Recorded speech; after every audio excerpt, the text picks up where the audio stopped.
अस्सलाम वालेकुम स्टूडेंट्स, आज मैं आपके साथ शेयर कर रही हूँ translation into English exercise number 2 grade 9th grammar and composition. Exercise number 2 है सेंटेंस नंबर 1। हमारे बाग में बहुत से आम के दरख्त थे। There were many mango trees in our garden. हाल में कितने उम्मीदवार थे।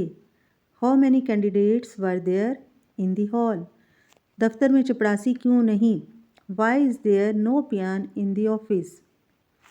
नंबर 4 पे है, क्या डाकिए के थैले में चिट्ठियाँ ना थीं। Were there no letters in the postman's bag. Number 5, क्या जग में थोड़ा सा दूध है। Is there a little milk in the jug. Number 6 है, आज मतला अबर आलूद है, यानी मौसम। आज मतला अबर आलूद है।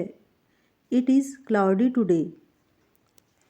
क्या बाहर तेज़ हवा चल रही है। It is blowing hard outside. Is it blowing hard outside.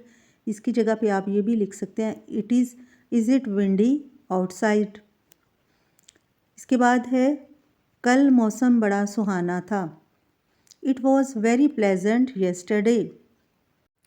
पर्चा हल करने में तकरीबन 3 घंटे लगेंगे। It will take about 3 hours to attempt the paper. अब पछताए क्या होत जब चिड़ियाँ चुग गई खेत। It is no use crying over split milk. ये सफ़ेद झूठ है। It is a white lie. मेरा ही भाई था जिसने इनाम हासिल किया। It was my brother who got the prize. हवाई अड्डे पर कितने जहाज़ थे। How many aeroplanes were there at the airport.